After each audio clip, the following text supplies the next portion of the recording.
In the middle of the large hall, the ruler ordered the girl sentenced to death to be brought. But it was not a formidable criminal, but a fragile girl, who was being dragged forward by several soldiers bound in heavy chains. It seemed as if she would fall under the weight of these chains, but despite her exhausted and wounded body, she still held on. Araya was a princess of the empire who was accused of treason for allegedly aiding enemy states. While the priest read the accusation, the ruler did not hide his pleasure, as if it were a spectacle for him. When the evidence of her guilt was presented, the girl tearfully wondered when this horror would finally end and she would find peace. The king, with a predatory gleam in his eye, noted that her face looked as if she herself were yearning for death. Arya could only listen silently with anger in her eyes, because she couldn't answer him, no matter how much she wanted to. The emperor openly mocked her, sarcastically reminding her that she was not even capable of uttering a single word. Finally, with feigned regret, he recalled that those scoundrels who had disobeyed the emperor's orders had managed to escape. Continuing to mock, he added that those people not only did not help her, but also did not consider her their ally. And although she was indifferent to the emperor's words, these words hurt her deeply. But what hurt her most was the thought that they were now living carefree lives, and even receiving titles and honors. In addition, he coldly declared that for one of these, to gain the title of Earl, only one thing was needed: her death. Araya's life was difficult from a young age. Her mother was an imperial mistress, and she herself was an unwanted child. Even her own mother hated her, blaming her for her ruined future, and forced her to drink poison, taking away her voice. If even her parents treated her this way, it's no wonder that distant relatives treated her even worse, enjoying impunity. But there was one person in her life who gave her warmth: the fourth princess of Modai. But she also died soon after, and only after that did her father pay attention to Arya, giving her a name that meant destroyer. He saw nothing in her except a tool that must live for the empire and be ready to sacrifice itself. When she was sent to the battlefield, Araya destroyed her enemies step by step, without looking back. She had stood on the verge of life and death so many times that eventually fear simply ceased to exist for her. All these events hardened her so much that she believed she could survive in this world on her own. But later, she met 4 people who became her friends, and the only light in the darkness of her life. They stood quietly by her side, supporting and caring for her, even when she didn't notice it herself. Their warmth was like sunlight, giving her a tiny glimmer of hope for the first time in a long time. Therefore, it was unbearably painful for her to learn that in the end, even they had betrayed her, leaving her alone. This news broke her completely, because she lost those who promised to be by her side until the very end. Meanwhile, her father calmly asked if she was ready, because, according to him, everyone already wanted her dead. But even at this moment, he wasn't going to let her just die, because her magical power still had value to him. He said he had placed another curse on me, one so terrible that she would yearn for death again, and even after being reborn, the blood of their family would remain in her veins. After these words, he mercilessly pierced her body with one sharp movement of his sword, delivering a fatal blow. He fervently wished for Arya to be reborn as soon as possible, because next time he planned to break her will and make her a perfectly obedient creature. Throwing her body away as if it were useless, he declared that when she grew up and learned to wield a sword, he would allow her to take revenge on the traitors. And he looked forward to the day when he could once again realize his cruel intentions towards her. Meanwhile, the girl felt hellish pain, as if her body was burning alive, and she didn't understand why everyone hated her and left her. She begged God never to be born again, but fate turned out differently than she had expected. Soon Araya was reborn, retaining her memories of her past life, so the news brought her no joy. She realized that she should not rely on God, because she would have to go through the same suffering again. Lost in her own thoughts, she didn't notice the maids carrying her somewhere, assuming it was the imperial palace. She did not think about anything else, believing that no one would dare to disobey the orders of the emperor, who desired a child with cursed blood. Meanwhile, in the darkness, one of the maids hurried to the carriage, trying to remain unnoticed by prying eyes. In the noise of the road, Arya could not understand why God did not let her simply die, because she was afraid of meeting this terrible man and her fate. When the carriage finally stopped, she was surprised, because the journey turned out to be much shorter than she expected. Upon seeing her destination, the girl realized that it was not at all the imperial palace, as she had previously thought. As soon as they entered, she immediately felt a piercing cold that enveloped the entire room. She thought she would simply be handed over to the emperor, but she didn't expect to be left alone in a cold and gloomy castle. She assumed that God had finally heard her plea and decided to grant her peace from her suffering. When she was ready to accept death, she suddenly felt someone's presence behind the door next to her. Opening her eyes, she saw before her the maid who had just run out of the castle a few minutes ago. The maid persistently tried to feed her, and the girl immediately suspected that the food might have been poisoned. She remembered that this was how her mother had taken her voice away and smelled the girl's imperial perfume. Then she realized that the man first wanted to take away her voice, and only then present her to the emperor as prey. It is not known how everything would have ended in the next moment if the maids had not suddenly entered the palace. It was the other maids who were surprised to see a girl with a newborn baby in such a place. While the maid was explaining the situation and making excuses, Araya, looking at the girl, immediately recognized Modea's features in her. Meanwhile, Molly carefully checked the words she had heard and was convinced that the maid was telling the truth without any hidden intentions. However, she later reprimanded her for the food being too hot and the strong scent of perfume, which was dangerous for the baby. As the chief among them, Molly ordered the maids to take care of the child, as it was too cold in the room. When all the maids left them alone, the girl apologized to the girl and, noticing her red cheeks, decided to warm the child. She didn't know if the little one understood her words, but she tried to explain that things were difficult right now and she would have to live separately from her family for a while. The girl introduced herself as Molly, the head of the maids, who would, from now on, take care of her and ensure proper care. Observing her behavior, the girl noticed that she was strikingly different from Modaya. Continuing to speak, the girl suddenly fell silent, noticing the change in her facial expression, and realized that the child understood her. The girl did not want others to know about her ability to understand the words of adults and hid it. Convinced of this, Molly smiled and said that there was no need to hide anything from her anymore. Kissing her, she explained that it was a message from her parents. The girl didn't seem to quite understand what was going on, but she couldn't ask about it and remained silent. Molly explained that her mother said she was born after great hardship and fear that had to be overcome. Embracing her, she added that from now on she would not have to face difficulties alone, and introduced her as Eily Simonstus. She assured that the girl will always be surrounded by love and care, and everyone sincerely wishes her the best future. While the other maids were restoring order in the castle, Eily felt strange, because the words of love and care in her past life were just lies. She tried not to trust those words too much, but she felt calm, safe, and comfortable with Molly around. When she was in her arms, the feeling was like warm water, and she allowed herself to believe it in that moment. Then she remembered her sister, who was the only one who loved her. In her dream, an unfamiliar voice said that thanks to their prayers, she would be reborn, although Eily did not yet understand who was speaking. Falling asleep in her arms, the girl couldn't tell who the voice belonged to, but it sounded surprisingly familiar. 2 years passed unnoticed. She slept a lot, ate well, and gradually learned the simple things of life.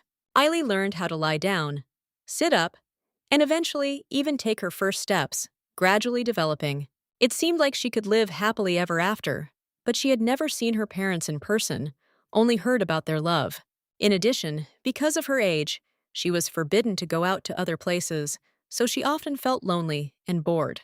Eily began to believe she was truly cursed, having been born in the lands of her enemies. She did not appear in the royal family, but was born on a remote island deep in the forest, far from the empire. The last time she saw her family was before the maids had time to close the door and separate them. She had heard from other people that her father, Iverson, was a kind, polite, and gifted forest magical figure. She was told about her mother, Jen, that she possessed powerful magic and was skilled with a sword, although to the girl she remained a cold woman without love. Despite this, they sent her presents every year for her birthday, and Molly was reminded each time that this was proof of their care and love, which she was slow to believe.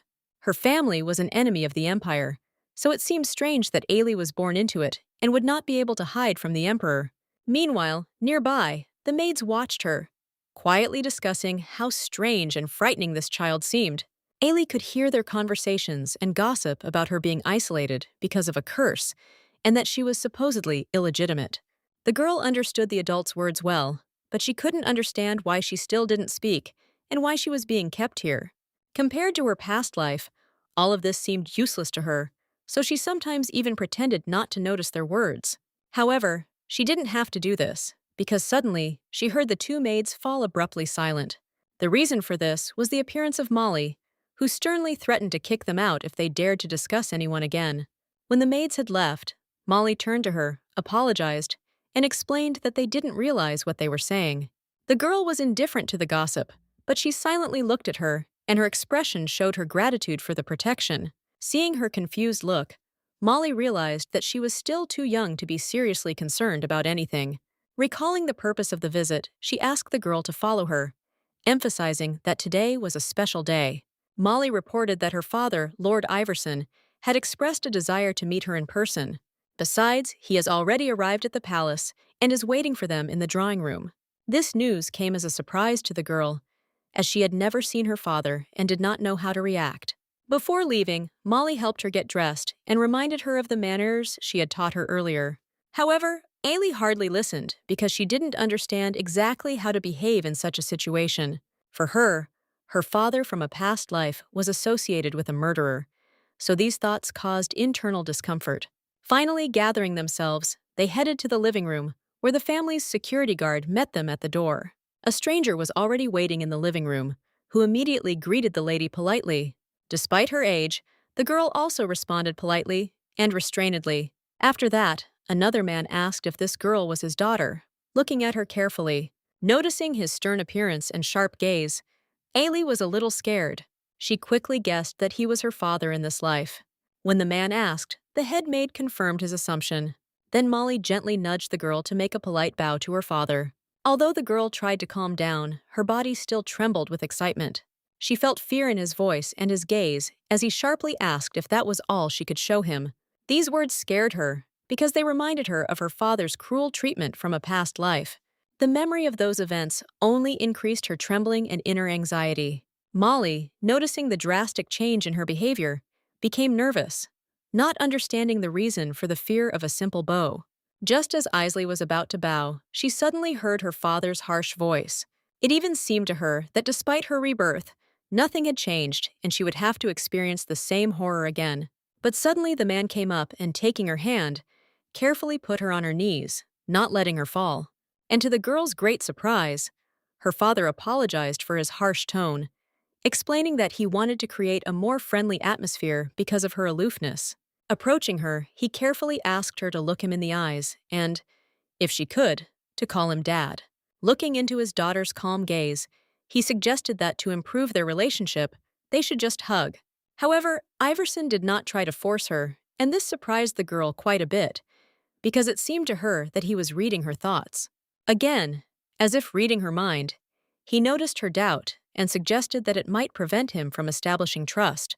After that, he once again began to gently beg her to call him his father, trying not to pressure her, but to persuade her gently. Ailey knew that, even though she understood the formality of the address, she was unable to utter it either in her heart or in words. As if reading her thoughts again, he touched her face and said he understood everything, because Molly had already told them so much. That's why he assured her that, despite her silence, her life would not be worse than the lives of other children. He also promised that they would definitely try to find a way to help her and figure out the cause of her condition. Isley listened to him in surprise and couldn't understand why, if he loved her so much, she was here alone. Suddenly, the man stood up and invited her to go out onto the balcony to get some fresh air and relax a bit. Knowing where she liked to spend time, he went out onto the balcony and understood why she liked this place so much. Watching her father, the girl felt that he was hiding something, and this caused her inner anxiety and doubts. It seemed strange to her that he had appeared here so suddenly, as if it were no accident at all. And again, he seemed to read her mind, assuming she wanted to ask a question, which frightened the girl even more. Pointing to the landscape in front of him, he asked which of these landscapes the girl considered her favorite. Although she could not answer, deep down, the girl felt no sympathy for any of these landscapes. She didn't know why, but after her rebirth, her vision became extremely clear, allowing her to see distant details. That's why Ailey often goes out onto the balcony to watch the city, particularly the window of a toy store. Some time ago, these toys were considered unique and the most expensive items in the store. The bears were created by a famous craftsman, and thanks to this, many children dreamed of purchasing at least one of these things. Most special were their eyes, made of a liquid material that gave them a bit of magic. But one day, when many people gathered around, one of the bears accidentally fell to the floor. After hitting the ground, his eye was damaged, which significantly reduced the value of the toy. Of course, this news upset the store owner because such products were very expensive. Therefore, he decided to hide the bear with its eyes intact away so that no one would accidentally harm it. And with the other bear, he had no choice but to sell it at a discount. This story deeply touched the girl because she saw in it a certain similarity to her own fate. Ailey felt sorry every time, but continued to watch him. And it was this toy that reminded her of her own life, in which she felt just as vulnerable and lonely. Ailey couldn't talk about things or the reasons for her condition because no one would understand her. So how could she express what was in her heart? The Duke himself realized that she was not looking at the landscape, but at something else. More precisely, at courage and freedom. While the girl was wondering how he could understand her so well without a word, he held out his hand to her and suggested they go home together. He promised her his protection, his willingness to protect her freedom, courage, and life itself from any threats. While she was trying to comprehend the meaning of his words, the servants had already begun to gather her things, giving her no time to recover. She didn't know whether to be happy about this, because she had never had a real home and had never felt its warmth before. Besides, Ailey knew it was too late to deny it. But she was still worried because in her past, home had been the worst place. While she was thinking about this, she didn't notice her father approaching her, apologizing for the slight delay. But the girl looked even more withdrawn and even turned away from him, realizing that it was rude, but fear prevented her from looking. The man acted as if nothing had happened and advised her to sit down, because that way the journey would be safer and more peaceful. He added that since this was her first trip, she should see how full of interesting and diverse things the world is.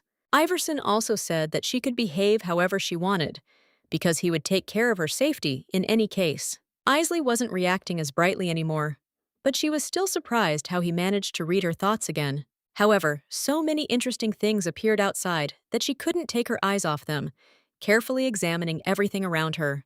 Meanwhile, the man himself was watching her with no less astonishment, noticing her reactions.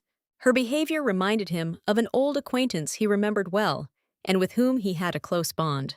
They were very close, and even sometimes competed or jokingly argued with each other while spending time together. But these memories saddened him, because he understood that he would never be able to see that girl again. To distract himself, he decided to change the subject and ask Ayla a few questions.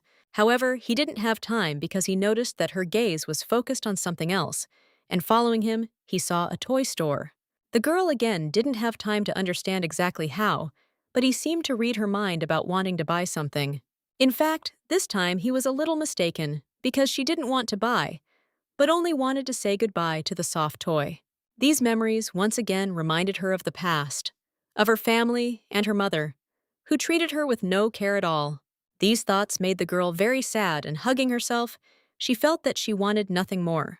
However, the father could no longer be stopped, so he ordered the carriage to stop at the store. Picking up the girl in his arms before she had time to understand anything, he said that even without wanting to, she could just look. He added that it was just a request from her father, without any coercion or expectations. The salesman, seeing the Duke in the store, was delighted, because he was counting on a significant purchase from such an important person. Of course, he immediately offered the best product, the most expensive teddy bear with intact and flawless eyes. Sitting on her father's shoulder, the girl couldn't help but admit that everything in this store looked truly wonderful and attractive. Isley tried to restrain herself and not ask for anything, so as not to seem too greedy or demanding. However, her father was attentively interested in what she liked about it, and even offered to choose gifts for her mother and older brother. The girl was genuinely surprised by this proposal, as she had never seen them and did not know their preferences at all. The man himself realized the inappropriateness of his words, remembering that she had never been able to see her family. Taking it off his shoulder, he asked them to wait while he chose gifts for them. He also added that if she got bored or tired, she could go back to the carriage and rest. While Molly and her father were choosing gifts, the girl suddenly realized that this was her only chance to act independently. This was essentially the last chance to see the bear she had been watching for so long, so she immediately went to him to say goodbye. She addressed him as if he were a living being, and although it was the first time she had seen him up close, she thanked him sincerely.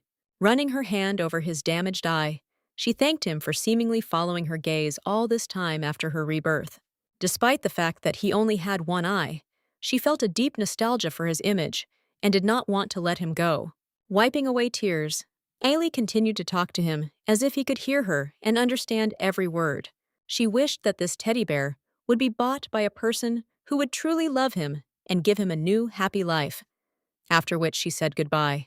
Despite all the difficulties she had experienced and her difficult fate, this time she was able to say goodbye calmly and with dignity. Meanwhile, while Iverson and Molly were finishing their shopping, the girl was already sitting in the carriage, trying to hold back her tears. But her surprise knew no bounds when she suddenly saw the same bear, but with perfectly intact eyes. The girl was even a little upset that he had chosen the most beautiful toy and not the one she wanted to say goodbye to. Suddenly, a man called to her, holding in his arms the very teddy bear that had become special to her.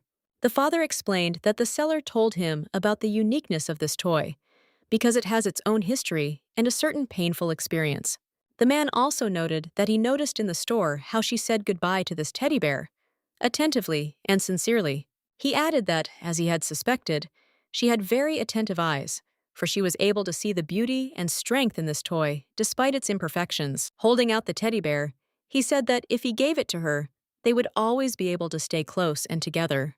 Ailey could no longer hold back her emotions, and crying, hugged the toy tightly, mentally thanking her father sincerely. She felt deep gratitude for being able to let go of something she valued for the first time, while still holding on to it in her heart.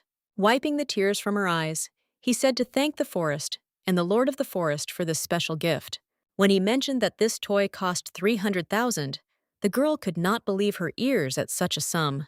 After all, the full price of the teddy bear was $150,000, and the other one was being sold at a discount, so the amount did not match what was heard. Watching the joy on her father's face, Isley realized that the salesman might have deceived him to some extent.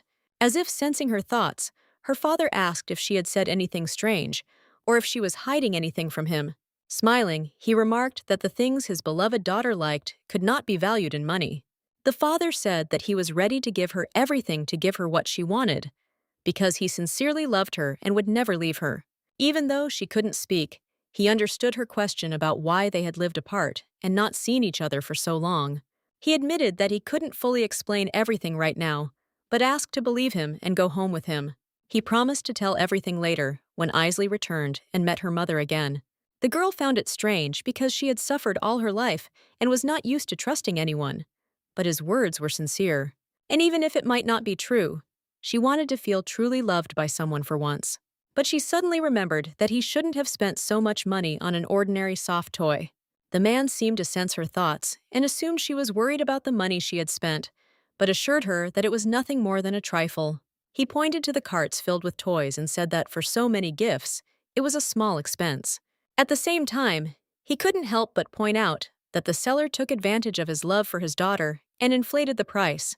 Listening to his stories, Isley increasingly understood that the adult world was complex, harsh, and full of trials.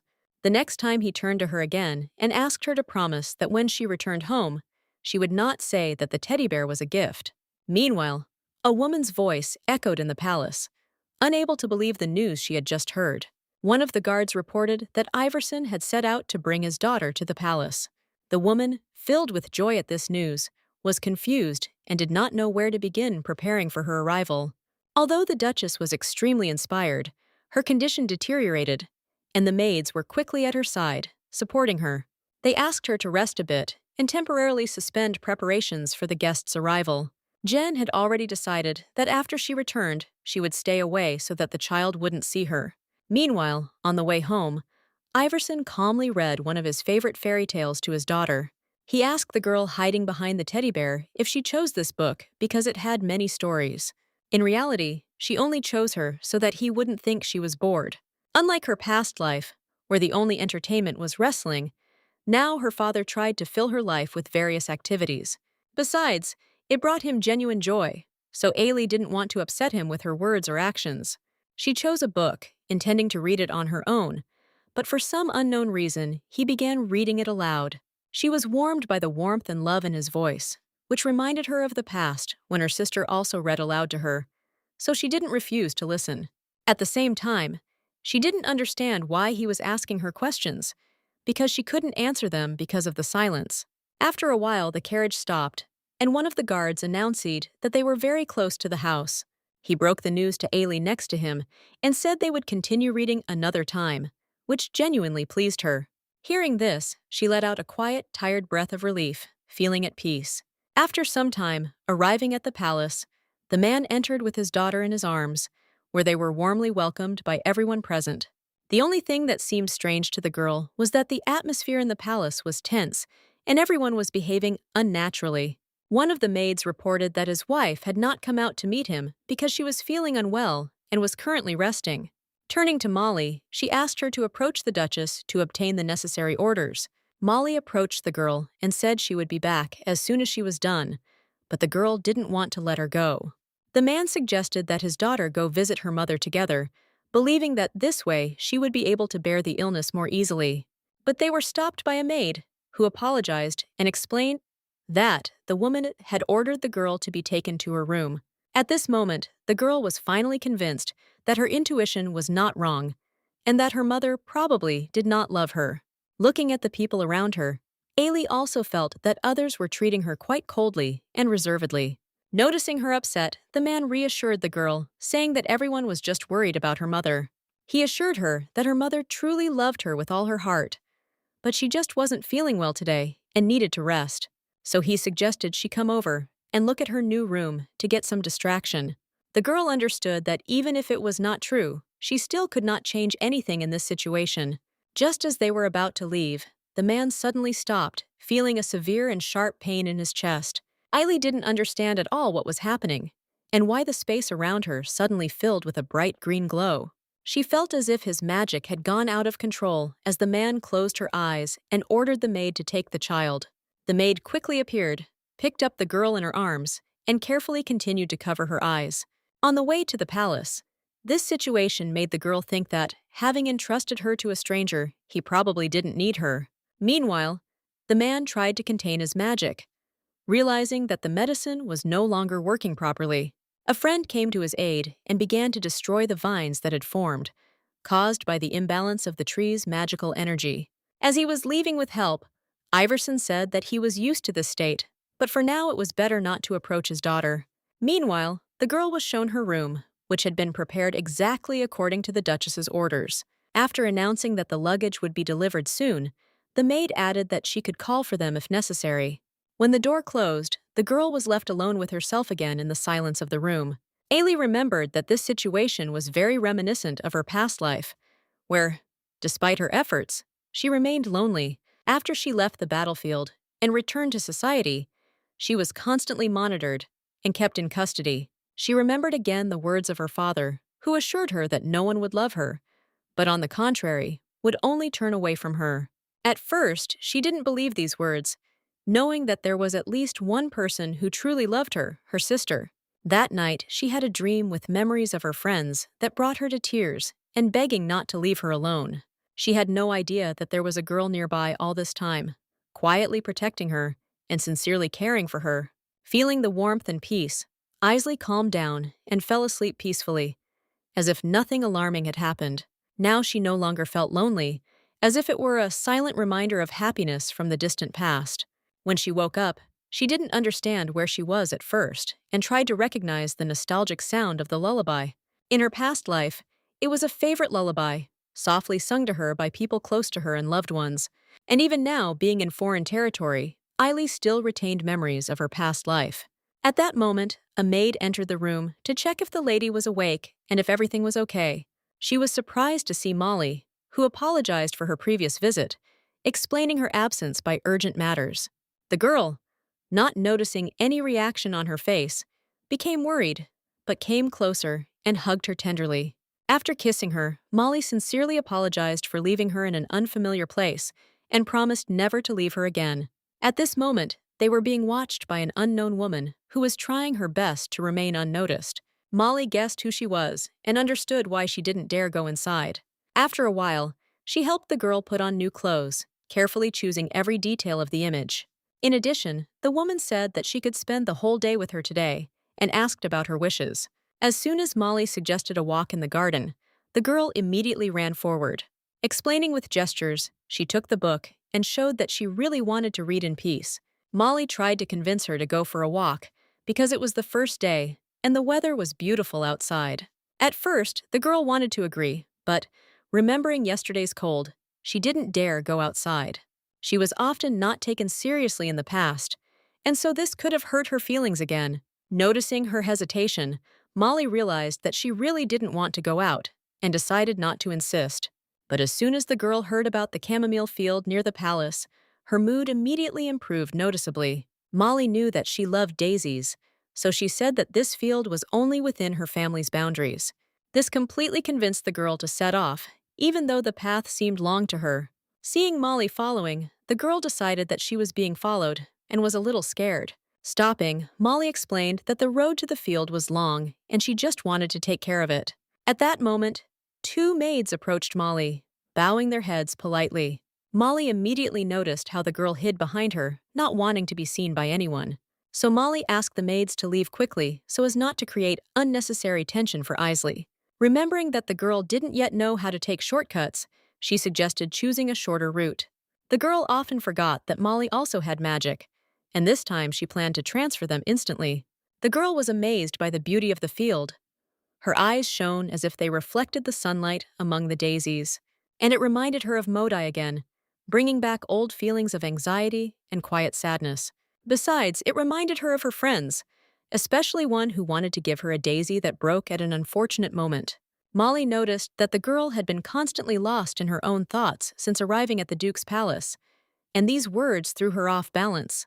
Pointing to the statue, she suggested praying to the Lady of the Forest, who, she said, would certainly help in a difficult situation. Pointing to the statue, Molly explained that it was the protector of the forest, Kana, who would listen carefully to every request and respond to a sincere wish. According to legend, after God created the world, she invested all her power, and the continent was divided into islands, forests, canyons, seas, and rivers, each with 4 knights, one of whom was Kana.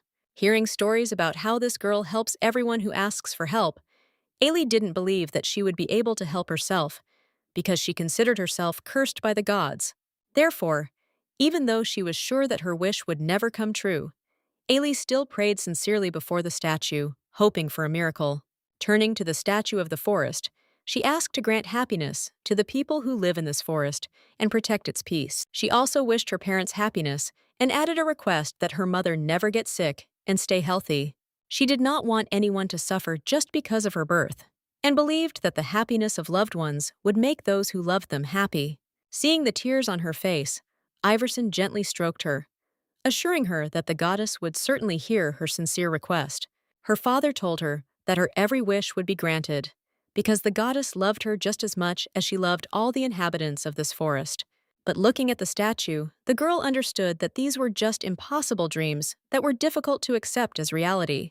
She couldn't believe his words after he suddenly disappeared without explanation and reappeared, destroying their trust. As if reading her mind, Iverson apologized for leaving her and acknowledged that she had every right to be offended. He also noted that he had not kept his promise to visit her mother together and show her her room in person. He explained that he had an injury in his youth that left him unable to fully control his energy, so he took medication before the meeting, believing it to be the right decision. However, he admitted that he had enjoyed spending time with her so much that he forgot to take his medication again, which is what led to this situation. When his magic bursts forth, it takes on a frightening form, and he didn't want it to scare her or cause her fear. He understood that he should have told her everything from the beginning, because now he had made her feel offended and upset. The girl partially believed his words, because she had already heard similar stories and knew that losing control over magic could be very painful. Just as she was wondering how much pain he could have been in, the man, as if answering her thoughts, said that he had rested overnight and regained his strength. Standing in front of the statue, he noted that after his prayer to the goddess Kanna, he now felt her support and protection. Gently stroking her head, he added that from now on, they would see each other every day and have more time together. He also said that Molly had already prepared some tea in a cottage located near the flower field where they could go. The man held out his hand to her, inviting her to go with him. But the girl suddenly ran away, leaving him behind. Once at the cottage, the man said they still had some time and asked what she would like to play or do. The girl, who had never been asked about her own desires before, was confused and didn't even know what to answer to this simple question. But Isley knew exactly what it was, reading, while her father listed all the possible options, trying to please her. But she remembered that no matter how much she wanted to, she still couldn't tell him openly about her desires. He noticed that he couldn't guess what she wanted from her expression and suggested that they turn to the forest gods. Immediately after that, the girl saw a flower appear in front of her out of thin air, as if from nowhere. Seeing the orange flower, the man said that today they would play with dolls and go fishing. Ailey, who really wanted to read, was very upset, but her father's words about the opportunity to visit her own library calmed her down a little. He clapped his hands and added that if they were going to play with dolls, they should have a real tea party for more atmosphere. Immediately after his applause, a group of people appeared, holding toys in their hands and ready to start the game. The girl didn't even recognize those people who seemed strict and intimidating on the first day. Therefore, she sincerely did not understand why they had all gathered here and what was going to happen next. The man explained that together with her mother, they had prepared a special surprise and a small celebration for her. It was a puppet theater that told a story that happened a long time ago in these lands. The puppets were directed by Iverson, who told a story about 4 good creatures who lived in the forest. The cat, the wolf, and the tree lived in harmony and protected the rabbit princess until one day the demon king appeared and tried to take over their home. The rabbit princess single-handedly entered into battle with the demon king, but was struck by the darkness, which cast an insidious spell of control over her. The story seemed all too familiar, and Ailey felt emotions tighten in her chest and make it difficult to breathe. She continued to listen as the rabbit princess planted seeds of courage and hope in the hearts of the 3 friends. Thanks to this seed, the heroes went into battle to save the princess and defeat the enemy, strengthening their own strength. Eventually, they found the strongest bear in the mountains and asked him to share his strength and courage to save the princess.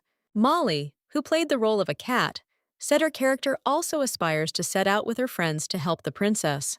Then the father, continuing the story, turned to the friends of the forest and said that the bear felt their strength and was ready to give up his energy for the sake of victory. Eventually, the 3 heroes together defeated the demon king and saved the princess from darkness, restoring peace to the forest. After defeating the demon king, all 3 began to live happily together with the rabbit princess in peace and harmony. Iverson moved closer and asked if she liked the story. Meanwhile, the girl thought she was dreaming all this because just yesterday they seemed completely different and she didn't like them. Now they looked completely different, radiating warmth, care, and genuine affection for her. Gently stroking her head, the man noted that her mother had been fine yesterday, and he had not behaved quite appropriately, although he had been preparing for her arrival for a long time. He finally introduced Tina, the head maid of their residence, who has been working here since her grandfather's time. When Tina found out about the girl's return, she prepared everything in advance to make her feel comfortable, explaining that she had taken her from her father yesterday so as not to scare her.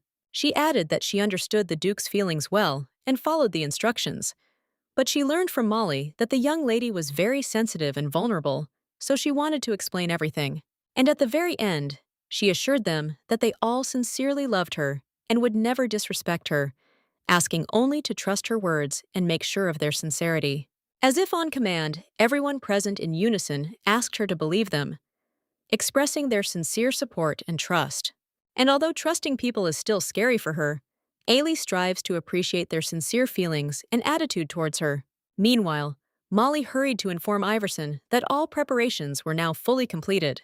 Hearing this, the man immediately put the girl on his shoulder, and together they set off to the fishing spot. However, the girl was haunted by the feeling that someone was constantly watching her, causing anxiety. Arriving at the lake, Ailey noticed several guards who had prepared different fishing rods for her so she could choose the one she was comfortable with. In addition, even when she was away from home, Molly reminded her of the importance of staying hydrated. Pointing to the maids who had various drinks in their hands, she explained that she had prepared several options for any occasion. Tina also said that she had prepared all the dishes in advance so that she could cook fresh fish after fishing. While everyone was talking, the girl really wanted to turn into a fish at that moment and just jump into the water to hide. Instead, the man said that everyone's concern had touched the girl very much, thanked everyone, and asked only Molly to stay.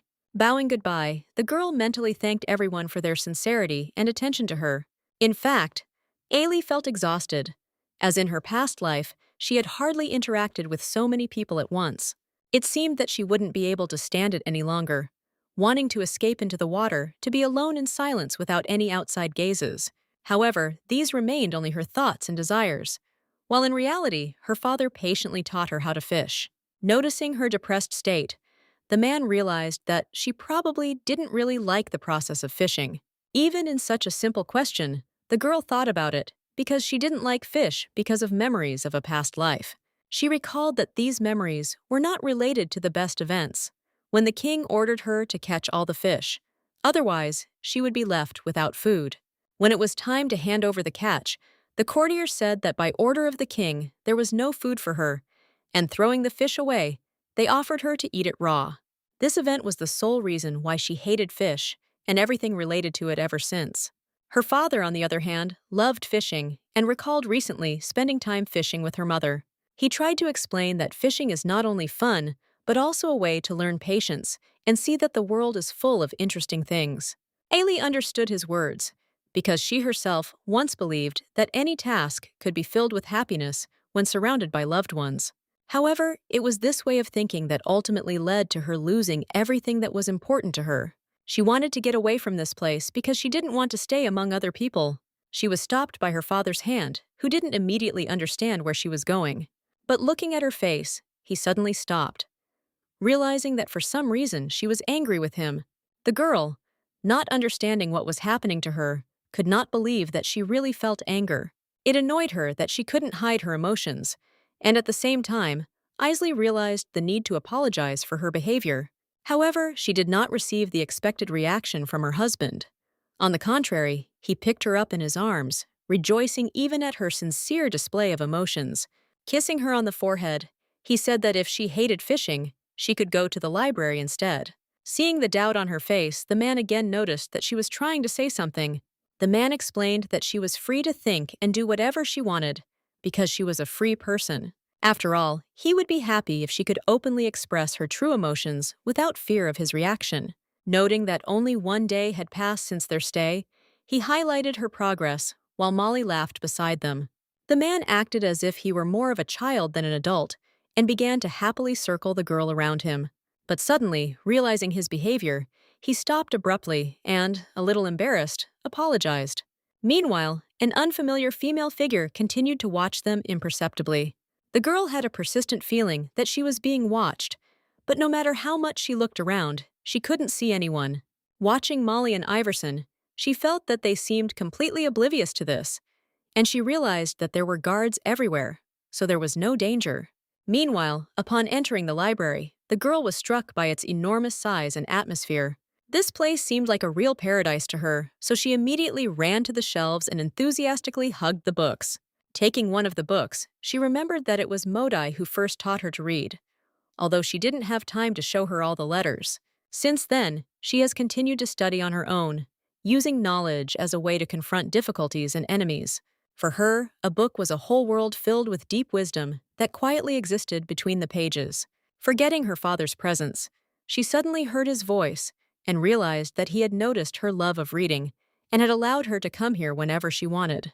However, he noted that one should not sleep among the books, lest one catch a cold, and added that the library had limited access even for maids. Enthusiastic about reading, Isley listened attentively to him and agreed to all his requests to stay in the library. Despite her love of books, she still didn't have a single book of her own that she could call her favorite. At the same time, Isley already knew what book she wanted to read, about reincarnation and cursed blood. After all, the king's words that her blood was cursed still echoed in her head, and it haunted her. She sought to understand why she had been reborn in enemy territory, but despite the size of the library, she could not find a single relevant book.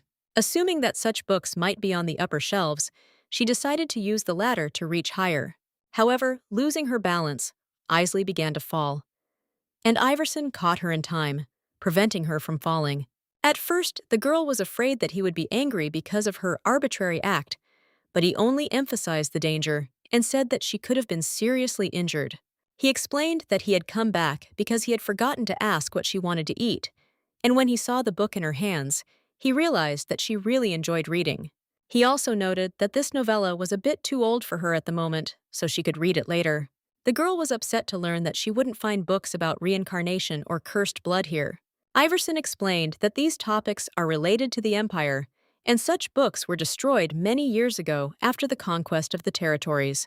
And he added that 3 years ago, when her mother was pregnant, the Empire sent soldiers to find and check the archives of each duchy. All materials related to reincarnation and the blood curse were destroyed to hide the truth. They did not stop and persistently search for every newborn girl among the children born this year.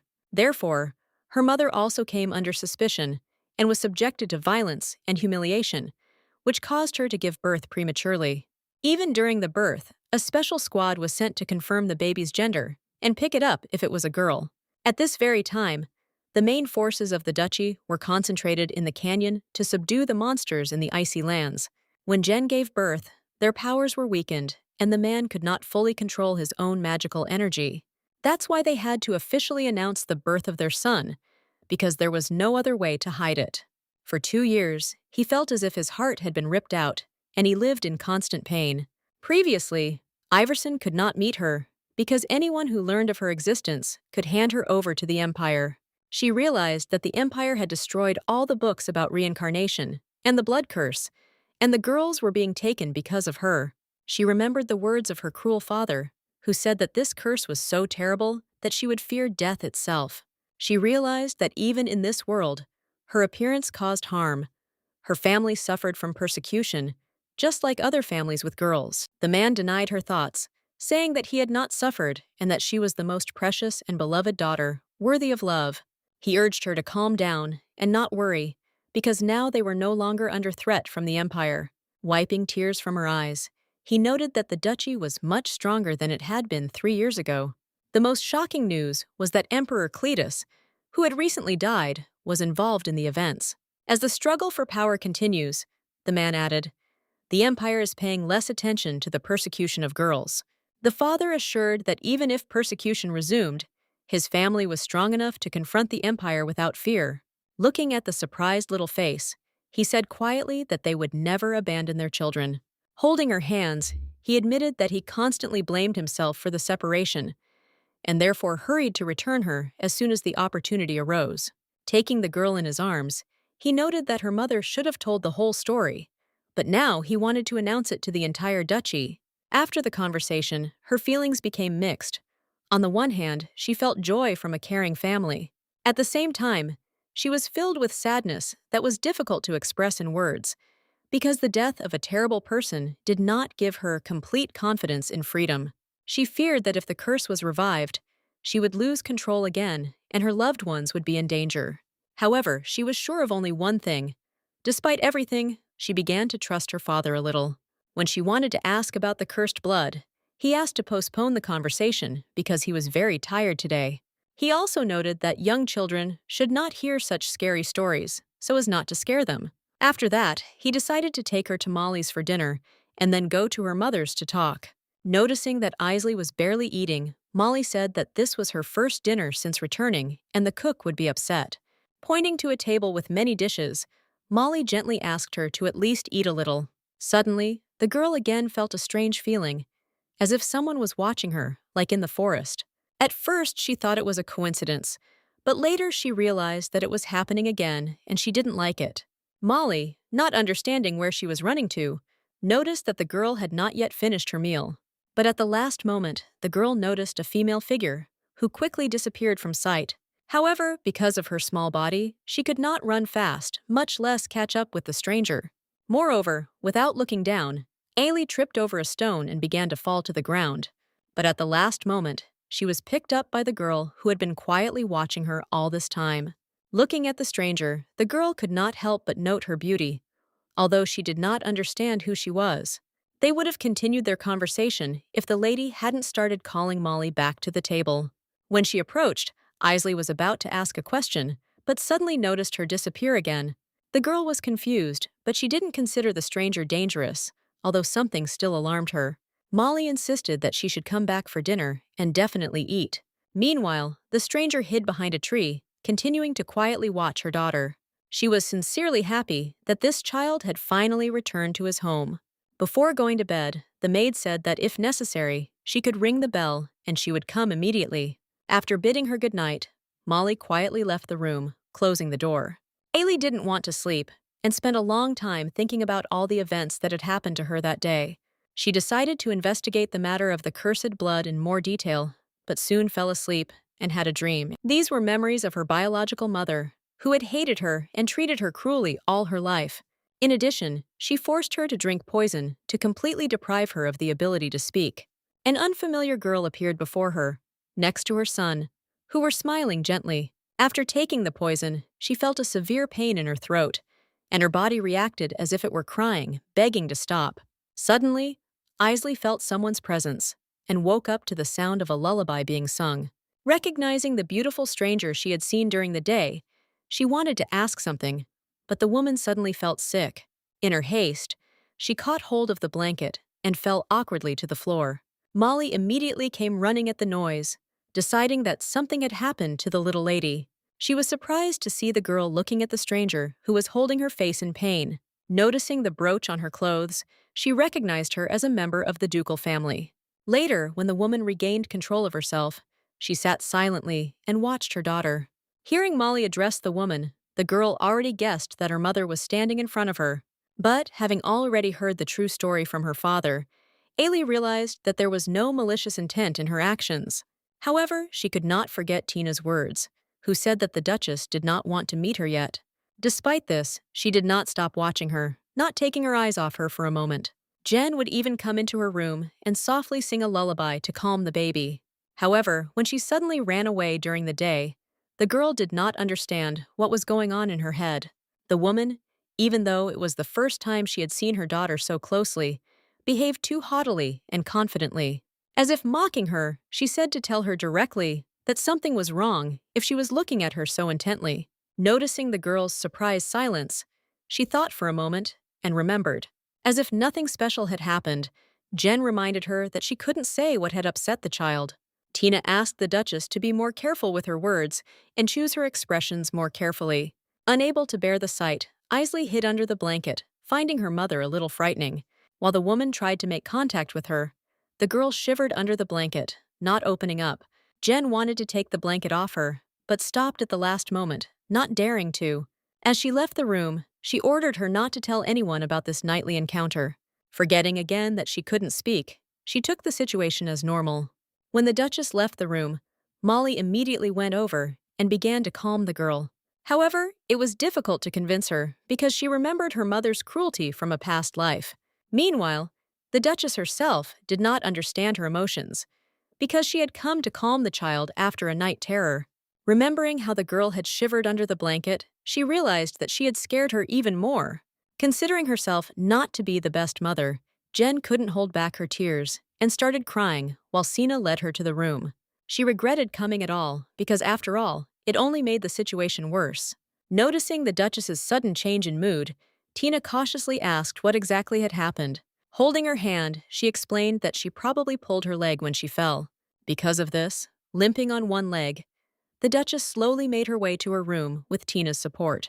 Iverson, who had heard from Molly about her fall, burst into the room shortly after. Molly confirmed his words, noting that she had fallen and could have been seriously injured while trying to see her daughter.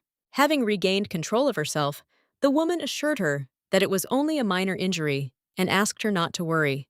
Everyone present couldn't help but smile, imagining how she could have fallen in the nursery. She herself was embarrassed and even blushed at their laughter, ordering them to stop immediately. After calming down, Iverson approached and asked her to rest, but she suddenly started coughing again from weakness. Molly began to scold her for not listening to the doctor's advice and constantly walking around the palace, watching her daughter. She understood her maternal feelings because she had never seen her child, but that did not excuse her recklessness. Besides, Molly remarked that she knew her hidden secrets and still worried about the little lady. The girl was completely unlike other children, delicate, calm, and extremely vulnerable.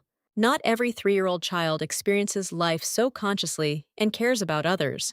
Even though she has great power, she suppresses her own emotions and does not show them to those around her.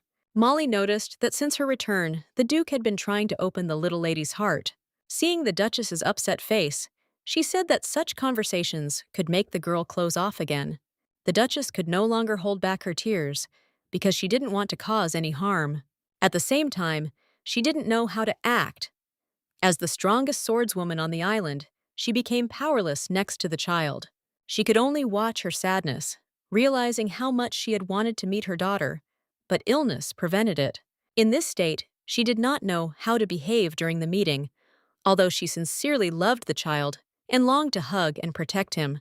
Unable to bear her tears, Iverson hugged the Duchess and began to comfort her, understanding her condition. Meanwhile, Molly handed over the medicine and asked him to take care of himself to recover faster. After taking the medicine, Jen admitted that she had made a mistake, was too tired, and did not want to go out to Isley again until she was fully recovered. However, Iverson began to scold her, reminding her of their promise to take care of the girl together and give her family warmth. Gently touching her face, he said that she could not run away from the past and break her own promises. At the same time, he acknowledged his own mistakes and asked not to repeat them in the future. However, it seemed to her that it was already too late, because she could hurt the child and lose his trust forever. He reassured her again, assuring her that everything would be fine and that he would talk to the girl himself tomorrow. While they talked, Tina prayed to the goddess Cani, asking for happiness for the ducal family and hoping for improvement. The next morning, Iverson entered the lady's room with a bouquet in his hands. However, Isley was still lying under the blanket, holding her teddy bear tightly. Asking Molly what happened, he heard that it was her reaction to the events of the previous night. Knowing this, the man came over and lay down next to her, repeating her position under the blanket. Seeing this, the girl, who was also having a hard time, carefully touched his face. In a childish voice, Iverson began to say that her mother, that is, his wife, sometimes behaves quite foolishly. He explained that she thinks she is ugly and is also worried about her illness and gets irritated when people try to comfort her. Additionally, he said that she had confessed to a nighttime visit to her daughter's room and asked if she had said anything strange. After that, he gently covered the girl with a blanket along with him, trying to calm her down. Suddenly, Isley abruptly got out of bed, leaving her father confused, because she herself believed that he should stay away from her, because he was almost suffocating under the covers.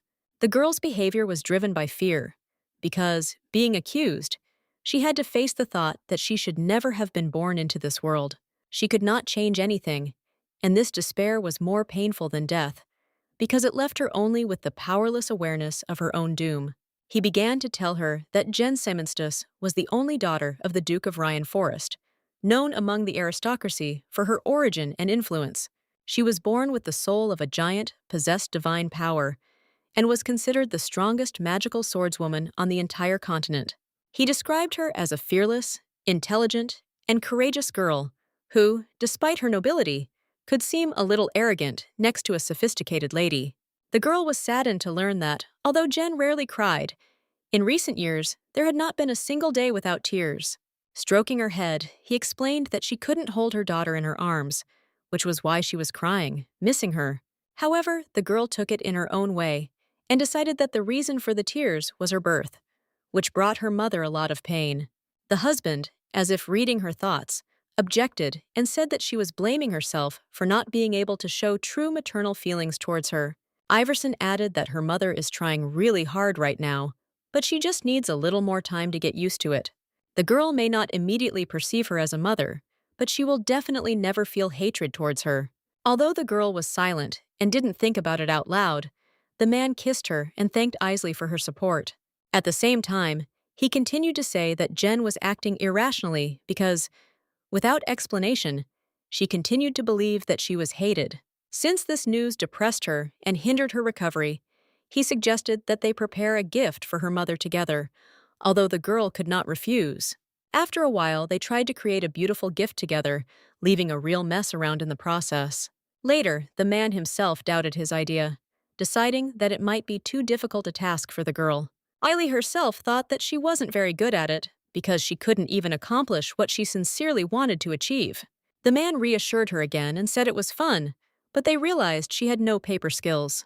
The father added that now they were gradually understanding what she was strong at and what she found more difficult, although the girl continued to think about the gift for her mother. Iverson calmly said that everything was fine and they could buy something, because the main thing was not the thing, but the sincerity of their hearts and souls. The girl agreed to his proposal, but remembered one thing she had done well in a past life, although she didn't know if it would be a gift. She silently handed one of the sheets to her husband, and he, surprised, immediately understood her plan and intention. Soon, Tina prepared all the necessary things for their gift and advised, even though she didn't know about the plans, to call a professional doctor. But Iverson was sure that there was no need for this, because he believed that Isley could handle it on his own. He remembered well how in a past life she had quickly put almost everyone who needed help on their feet. Meanwhile, despite her illness, the Duchess continued to work hard, not allowing herself any rest. After a while, their conversation was interrupted by Molly, who came to deliver a gift from the Duke and the little lady. Hearing her daughter's name, the girl instantly forgot everything and abruptly rushed from her place, full of excitement. Leaving her assistant and Molly surprised, she began to run, trying to get her bearings and quickly get herself in order. She was sure that Isley would visit her, so she decided to meet her in her best and most beautiful appearance. But she was very indignant when she found out that the little lady was not here and that she would not come at all today. Although Jen tried to appear indifferent to this news, it was difficult for her, and her true emotions were leaking out. Finally, after asking the purpose of her visit, Molly held out a tray with a bottle of medicinal concoction. She explained that the little lady personally prepared this healing concoction specifically to maintain her health. At first, Jen didn't even believe the words that her daughter had created this remedy on her own. She was also surprised by the child's abilities, because despite his age and experience, the decoction was made very skillfully. However, Molly still advised that before using it, it should be shown to a doctor for safety and verification. But she didn't have time to finish, as the girl, in a fit of rage, had already drunk the entire decoction without waiting for advice. Noticing the change in her face, Molly realized that the Duchess had become worse, although she assured her that everything was fine.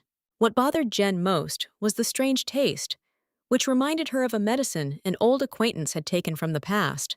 This worried her because she was afraid that such memories might mean the return of memories from a previous life, which she did not want. She really wanted to see the girl immediately, so she asked Molly where she was now. Molly immediately took her to Iverson with the girl, who was at that moment calmly reading a book. Even from a distance, the girl's posture reminded her of Araya's image, evoking a wave of emotions and memories. Seeing the tears in the Duchess's eyes, Molly assumed it was due to her weakness. Mustines, unaware of the real reason, she finally realized that Iverson was right. The most important thing was to be there for this child and support her. Not wanting to repeat past mistakes, she ordered Molly to find the best doctor and organize a small party at the palace today. Jen was so passionate about the idea that she wanted to personally oversee all the details and preparations. In the evening, Iverson and his daughter were reading an interesting book again, but he already knew it was time to put her to bed. Seeing Molly right in front of her, the girl immediately ran happily towards her. Watching them, the man began to feel a jokingly slight jealousy, noticing how well they got along with each other. Molly asked him to stop joking and passed on a message from the Duchess, which she was to deliver in person. She said that thanks to the decoction prepared by the girl, the Duchess finally fully recovered. The mother also wanted to express her gratitude to the little lady and apologize for the inconvenience caused by her poor health. That's why she announced that a small holiday party was planned for tonight and invited the lady and Iverson to it. However, Iverson, alarmed by her words, doubted her full recovery and suggested postponing the event to another day. Molly noted that this party was supposed to take place on the day of the girl's return, but had already been postponed several times due to circumstances. Noticing her hiding behind her dress, Molly assumed that the girl was unhappy or anxious about something. She guessed that she was still feeling tense and not really keen on meeting the Duchess in person. But the matter was deeper, in a past life. When she was a child, parties seemed like foreign and unreachable places to her. She felt this because she could only attend such events as a maid or a cleaner after banquets. Modai then tried to convince the emperor to allow her to attend parties, but he refused, accusing them of trying to manipulate people's emotions. Because of this, her mother became even more rigid and uncontrollable, considering her daughter's existence her own mistake. Every time, Isley thought she was the cause of all the pain, and after the death of her mother and sister, she was left completely alone, although she was later able to attend balls sometimes. However, all credit was ultimately attributed to the emperor, who was considered the main victor and hero. It was then that she finally realized that she would always be someone who was looked down upon and who didn't belong anywhere. But in this life, her father explained to her more than once that she had every right to live as she wanted and to be free. So, taking advantage of this freedom, Isley wanted to say that she didn't want to go to this party. However, the man again seemed to read her mind and calmly explained that he respected her feelings and reasons for not leaving. Despite this, the girl understood how much her mother had tried and prepared for this event. Kneeling in front of her, the man asked her not to make such a sad expression and to simply think about something pleasant, without offending either herself or her mother. But they didn't have to hesitate long. Molly reported that the Duchess had foreseen this situation. She explained that the Duchess had invited a friend whom the young lady completely trusted.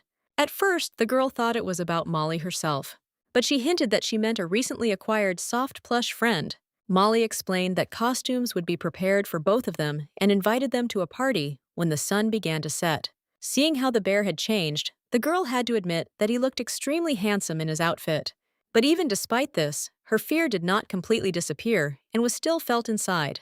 Just the thought of the party, the security, the cold stares, and being alone among people caused her inner tension. But there was no other choice. The sun set, and Molly and Tina entered in their holiday costumes. Looking at them, Ailey couldn't help but notice how cute and harmonious they looked. At first, she thought they were just guards, but after looking closer and greeting them, she noticed elements of a teddy bear on them. Such attention to her face made the girl blush and feel slightly embarrassed. At the same time, it helped her gradually get rid of the fear that had haunted her throughout the day. Walking further, she met her father, who was no exception and had a teddy bear attached to his shoulder. Continuing her journey, the girl saw her mother in front of her, who personally invited her to the party. Bowing, the girl noticed that this time there was sincerity and warmth in her mother's eyes. The woman immediately hugged her daughter, kissed her, and confessing her feelings, quietly said that she loved her. When everyone finally sat down to dinner, they took careful care of the girl, making sure she could tell right away if anything was wrong. During this, Isley couldn't help but notice that this party was completely unlike any she had attended before, and it exuded warmth and sincerity. At the same time, they showed love and care so openly and sincerely that she didn't even know how to behave properly in the situation. This caused her body to start trembling slightly again, which her mother immediately noticed, and assumed that her daughter was simply freezing. She wanted to hug her to warm her up, but she saw that the girl was sitting still and tense. This made the woman think that her daughter was still afraid of her and not ready to trust her. She hoped that having dinner together would help change her daughter's attitude, but in the end, she realized that she was wrong. The girl looked at her and wanted to say that this was not the case, that her condition was caused by completely different reasons. Fortunately, the father was able to read minds and calmly explained everything to his wife, clearing up the misunderstanding. Having calmed down, the woman decided to pour tea for everyone present and was the first to serve a cup to her daughter. However, in her excitement, Jen didn't notice that she accidentally spilled hot tea on the girl's dress. Seeing this, she became even more nervous, trying to wipe the stain and worrying that her daughter wouldn't get burned. This was unusual for the girl. In a past life, she would have been punished for something like this. But now her mother looked even more confused and sad than she did, and it confused her. Iverson tried to defuse the situation by reassuring them and noting that they both looked good, and most importantly, that everything was fine with them. After that, Iverson suggested cutting the cake and continuing the festive part of the evening. Even the cake was decorated in a teddy bear theme, which the maids worked diligently on. He noted that the design and composition of the cake were chosen by the Duchess, and he was sure that his daughter would definitely like it. While they cut the cake, the maids let off firecrackers, sincerely congratulating the girl on her return home. After the tea incident, Jen was even more nervous, trying to hold the cake carefully and not drop it. However, due to the severe shaking, she lost her balance, and the plate with the cake fell to the floor. This time the Duchess couldn't stand it, fell to her knees and began to cry, unable to hold back her emotions. She screamed that she was the worst mother, incapable of taking care of her own child. The Duchess was about to go to her room and begged Iverson to let her go so she wouldn't cause any more trouble. However, the girl herself believed that the problem was her, because wherever she went, she always brought misfortune with her. But when Eiley heard the woman's words about how she wanted to be a loving mother and prevent her daughter from hating her, it touched her deeply. These words reminded her of the past, when she herself dreamed of love, but at the same time was afraid of it and loneliness. She was confused because there was a person next to her who also carries her pain and sincerely strives to be better. Despite her sadness, warmth appeared in her heart, and she wanted to help, although she didn't yet know exactly how to do it. So she decided to cut a piece of cake and take it to her mother, silently conveying her feelings without words, because it was difficult for her to speak out loud. But at least she wanted to show how grateful she was for everything she had done for her and how much it meant to her. After thinking, the girl gently asked her mother not to cry and carefully handed her a napkin. This simple gesture encouraged the woman so much that for a moment she completely forgot about what she had just experienced. To further support her mother, Isley decided to eat the piece of cake cut for her, despite the fall. At the very last moment, her parents managed to run up and take the piece from her hands, offering another one. Hugging her daughter tightly again, she once again sincerely told her how much and infinitely she loved her. When it was already quite late, they decided to end the celebration and carefully put their daughter to bed. Tired by the events, the girl felt relieved that the day had ended without misunderstandings and without anyone being offended. Meanwhile, the Duchess was still happy for a long time that everything had gone surprisingly well and that she had been able to behave with dignity. She realized that without support, she would hardly have been able to cope, so she sincerely thanked him for his help. As they continued hugging, they remembered that the girl's birthday was in 3 months and decided to celebrate it together. Iverson reminded her of another important problem related to her eldest son, which no one could handle. They decided to postpone these thoughts until tomorrow, and for now, just relax and go to bed peacefully. The next day, Molly, on her parents' orders, suggested that Isley move to a room closer to their home. She sincerely didn't understand why the girl refused this offer, considering it quite convenient. However, the girl was not sure how to behave around them, because she remembered her previous life. Molly, touching her face, asked her not to make a sad expression, because without the Duke, she could not understand her thoughts. Sitting down in front of her, she suggested reading a book today and then visiting a doctor for a checkup. The doctor was supposed to determine the reason why she still wasn't talking, but his visit was delayed for some reason. The girl noticed the presence of people and at the same time felt that someone was following them from a distance. Suddenly, strange dark silhouettes appeared in the sky, which she instantly recognized as familiar images. It was a dragon that breathed flame and burned the carriages, among which was the doctor. Hearing cries for help, Molly rushed to save people and asked the young lady to stay put. Although the dragon circled very close above the palace, she felt neither fear nor anxiety. Ignoring Molly's pleas, Ailey approached the dragons, who seemed strange due to their small size. As she moved further, she noticed a terrible mess. But what was surprising was that there were no dragons in sight nearby. Having found no one and not received any results, the girl was about to calmly return home. Suddenly, a little boy jumped out of the bushes and blocked her path. While examining his features, she suddenly got a handful of dirt right in her hair. At that very moment, the girl was finally convinced that it was her own brother standing in front of her. She understood well that in such situations, blood ties often become the cause of fierce confrontation. Having met her brother in this life, the girl suddenly felt forgotten memories returning to her. However, not wanting to dwell on the past, Ailey decided to calmly continue her journey forward. It seemed that her indifference only irritated her brother, who was not going to let her go so easily. Grabbing her hand, the boy held out a daisy, probably in a sincere attempt to apologize. But the girl was not going to give in so easily, considering such a gesture insufficient to impress her. Realizing that this wouldn't work, the boy caught up with her and hugged her tightly, preventing her from going any further. Ailey realized that there was no other way out, and still took the flower, because otherwise he would not have left her alone. At this moment, the maids finally found them, seeing the young master next to her. Since they believed that he could not be left near the young lady, they immediately rushed to take him away. The flower the girl eventually tried to pick fell to the ground and lost several petals, reminding her of the difference between them and her past. Meanwhile, Idaman didn't like being taken away from his sister, and he began to emit flames. In a moment, he was no longer in the hands of the maids, and a bright light flashed around him. The girl was genuinely surprised to learn that this dragon turned out to be her brother. Ailey remembered seeing this dragon many years ago. Its name was Dio, and in a past life, she was able to subdue it after a long battle. They fought and traveled together, supporting each other in the most difficult moments. They also spent a lot of time as good friends, and when she was imprisoned, she said goodbye to him, not wanting him to suffer and wait. So the girl now understood better why this boy was now this particular dragon. Meanwhile, the maids tried to take the girl away, explaining that no one could control Adamon in this state. Seeing that they were trying to take the girl away from him, the dragon immediately made it clear that he absolutely did not like it. However, the girl stood up for the maids, despite the significant difference in strength between her and the dragon. Even though it looked funny, she used her little hands to tell him to sit down and calm down.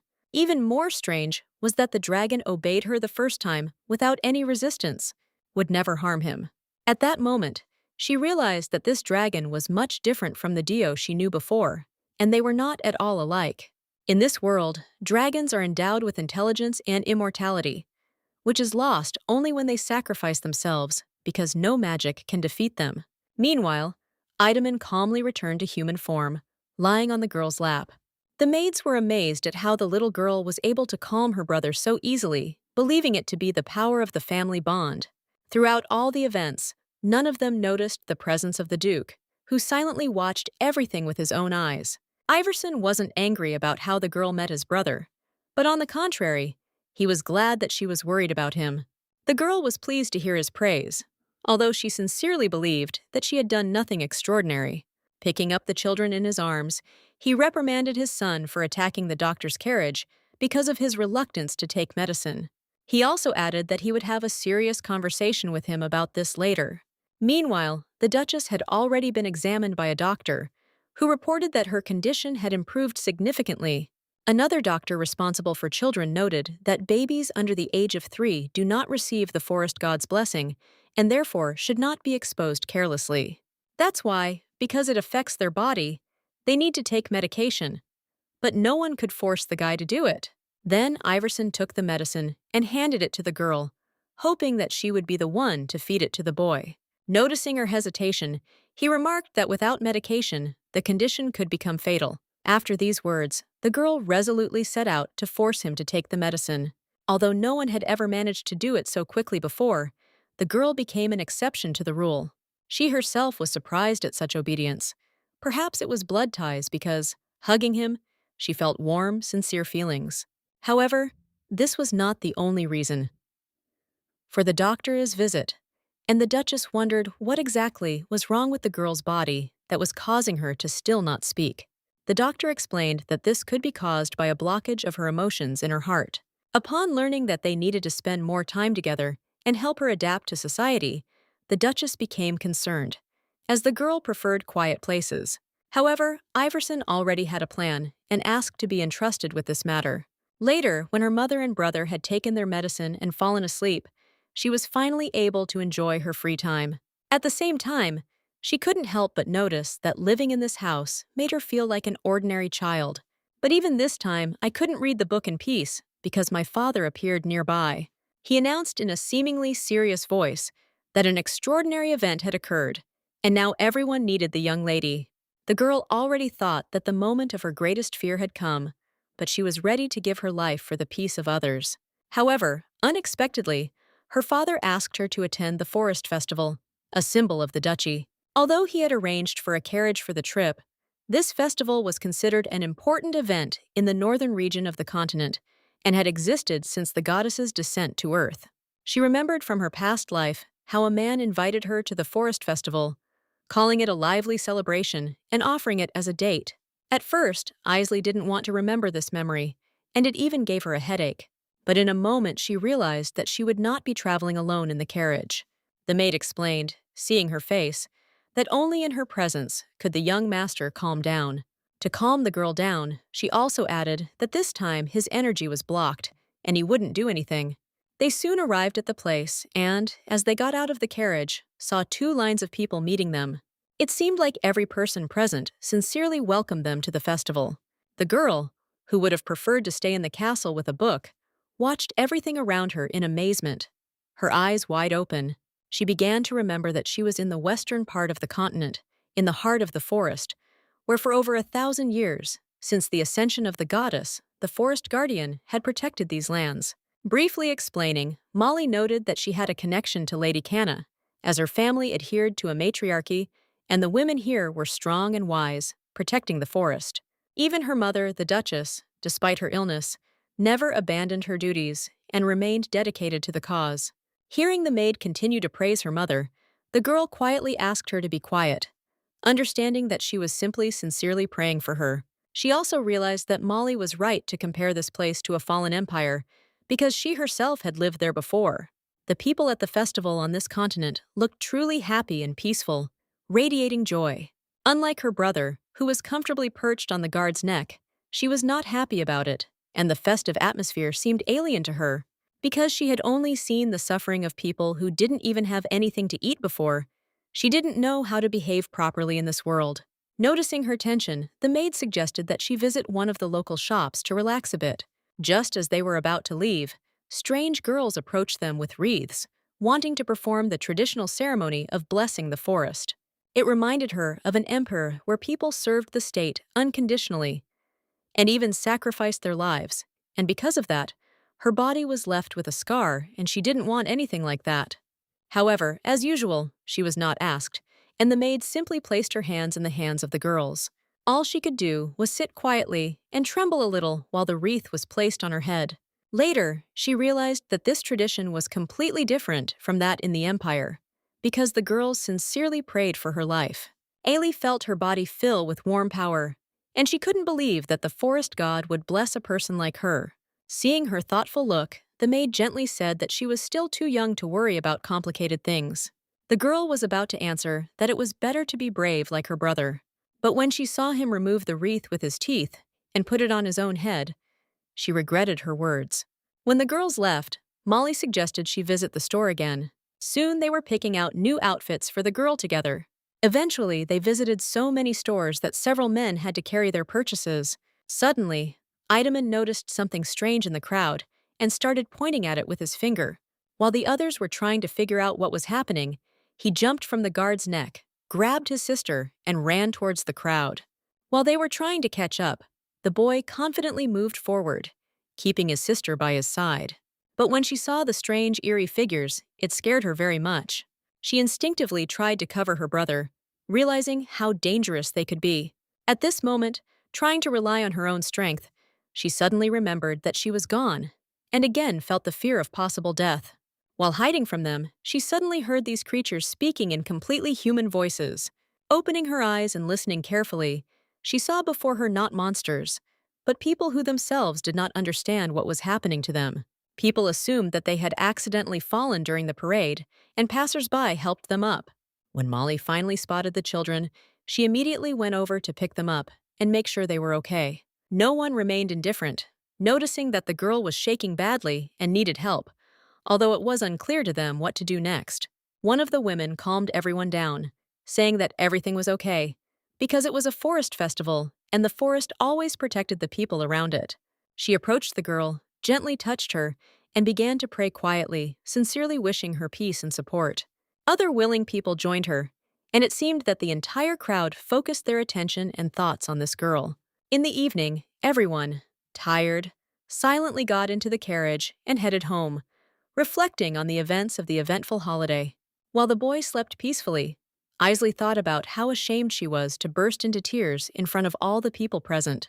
All of these people were interested in her well-being, prayed sincerely for her, and even offered gifts and favorite toys. However, she believed that she did not deserve such attention because, in her opinion, she had not done anything special to deserve this happiness. Molly, who had been serving nearby for a long time, gradually began to understand her emotions and noticed the girl's desire to stay away. Therefore, she decided to explain the situation and emphasized that the parade is not a reason to be afraid of people or their presence. And she began to tell the story of how 10 years ago the founder of the empire, a young princess, defeated monsters in the icy lands. The girl learned that the Duke assured her that they would never forget this act of care, so they hold a festival in her honor every year. She sincerely didn't understand why people who had never seen her remembered her more than those who had constantly despised her. Unable to bear this news, the girl again could not contain her emotions and began to cry quietly, feeling inner pain. Molly immediately knew she wanted to ask why she had told this story, as she doubted her true intentions. She reassured the girl, saying that there was still much joy ahead of her, and Ailey sincerely thanked her for her support. She also had a strange feeling, because she remembered saving people in the icy lands, but she didn't know where they were now. Among the crowd, she suddenly recognized a familiar face and remembered the words that the Forest Duchy would never forget her kindness. Although her memories of her past life remained blurry, she felt like she had forgotten someone very important to her and her loved ones. So she tried to gradually put all the fragments together, as if combining them into a single picture with the power of a dragon. Her father also seemed reserved, yet caring, while her mother genuinely loved her children and supported the family. Over time, she began to understand why she ended up in this family and gradually remembered things she had previously forgotten. After reading books about reincarnation, she realized that most of them were controlled by the Empire and only had limited access. Therefore, she had no choice but to look for clues in historical sources, as she doubted that anyone would openly tell the truth.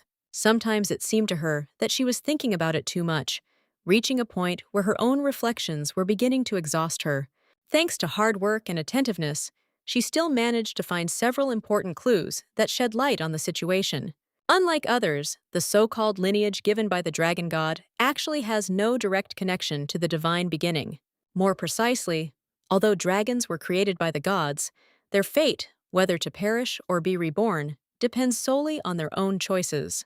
So, this younger brother with the power of a dragon is probably the reincarnation of some ancient dragon from a past life. So far, these are all her conclusions without definitive proof, but she is curious about which dragon he could have been reborn from. At first, Ailey thought it was the reincarnation of her own dragon, but quickly dismissed that thought, knowing its power. Despite her fatigue, she had to check everything again to look more carefully for possible additional clues. Meanwhile, her parents quietly watched her, not understanding how to react to her excessive workload. Her husband encouraged her, reminding her that after 3 years, everything would get easier and they should give her happiness and strength. Until then, they sought to surround her with maximum love so that she would feel protected and confident. Continuing to search for clues in the book, the girl suddenly noticed someone handing her another book in front of her. The woman, seeing her enthusiasm for reading, took the book and suggested they take a short walk so she could rest. Iverson, noticing her reluctance to be distracted, reminded her that patrolling the family's territory was also her duty. However, this duty eventually imperceptibly turned into a light recreation with the atmosphere of a peaceful picnic. Her younger brother was playing nearby, and her mother was sitting calmly under an umbrella, enjoying her tea. Meanwhile, the boy persistently wanted to go fishing, but the adults did not allow him to do so. Although it was called patrolling the territory, it was more like a picnic, where the girl could also read. Her father, noticing her concentration, came over and gave her some juice so she could rest a little. Seeing that Ailey was no longer afraid to openly show her emotions, he was sincerely happy and shared this feeling. While the embarrassed girl drank the juice, her father quietly prayed and thanked the goddess of the forest for her well-being. He offered to teach her important things that would help her remain sincere and open in any circumstances.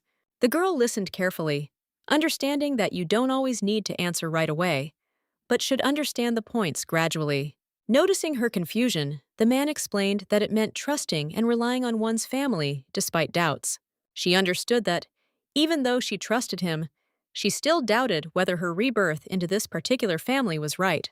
Her thoughts were interrupted by a sudden cry from her father, who noticed the movement of a cloud of insects above them. He quickly grabbed the girl and carried her to her mother so she could ensure the children's safety.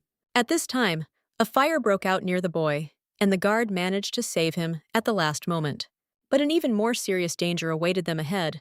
A frightened bear appeared near the burning place. Having experienced this situation again, the girl came to the conclusion that the people around her could be unhappy. Noticing her mood change, her mother said that although she couldn't read hearts like Iverson, she wanted to make her happy. Handing her over to the maids, she assured them that such a wonderful child should not doubt herself or her feelings. She added that parents who do not support their own child do not deserve to be called real parents. Then the parents, having gathered their strength of spirit, promised the girl that they would protect her for the rest of their lives, under any circumstances. Watching this scene, the girl felt her heart beat faster and filled with strong emotions. And for the first time in all this time, she felt genuine pride in being part of this loving family. Meanwhile, they watched as the parents shouted to the bear that they would not allow anyone to scare their daughter, while the boy bit the bear's ears. At this moment, a guard approached the Duchess and announced that the guests for the young lady and gentleman's birthday celebration had already arrived and were awaiting an audience. The Duchess was genuinely surprised because she hadn't invited anyone and didn't understand who exactly the guests were in this unexpected situation. The guard explained that representatives of the Wolfgang Duchy had arrived, the Duke and his eldest son Brel, who were waiting for an official meeting.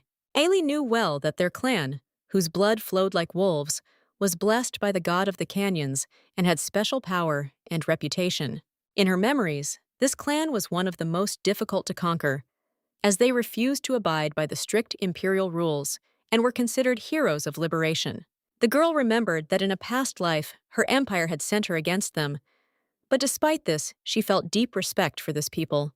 It was in this duchy that the fourth princess was located, who died after a political marriage when she was attacked by magical creatures during a distant mission.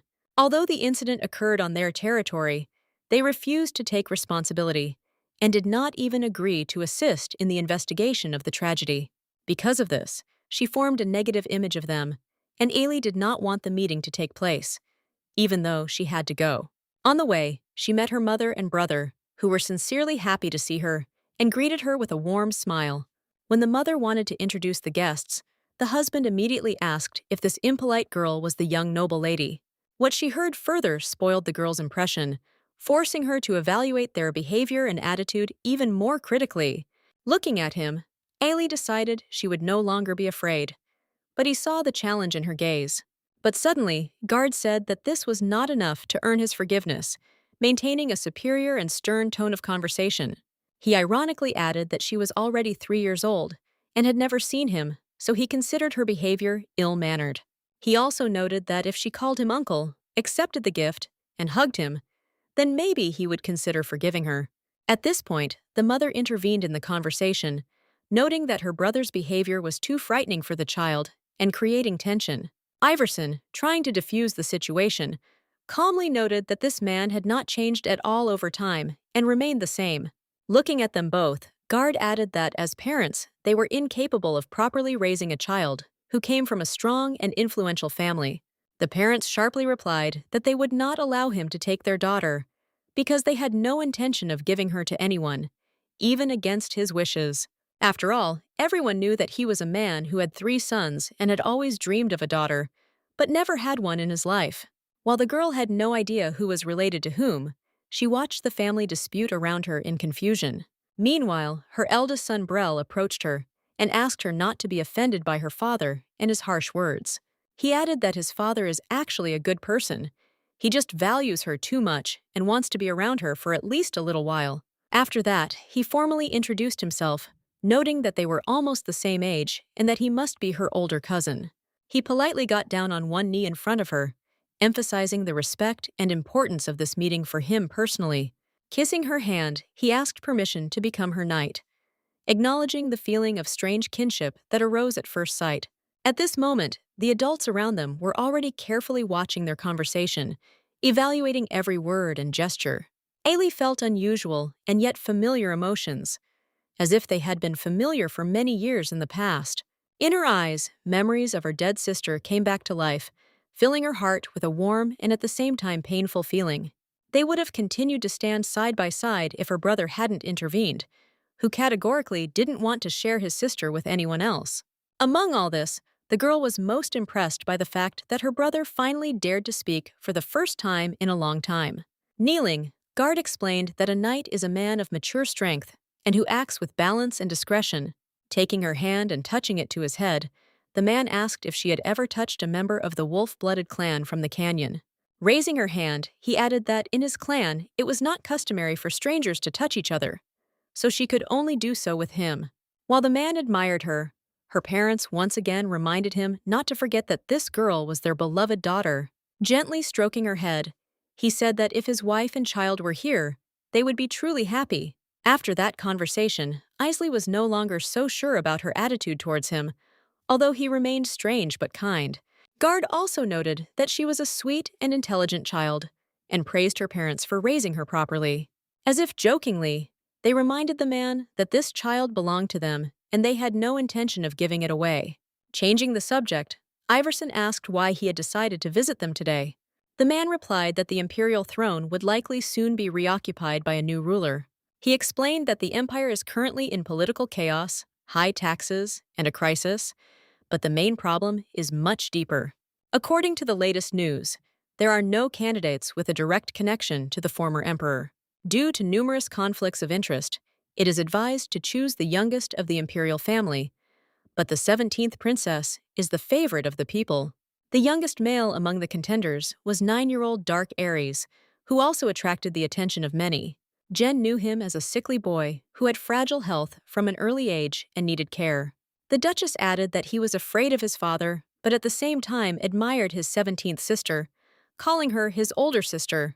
It was sad for everyone to see a 9-year-old child being perceived as a controlled figure burdened by a harsh fate.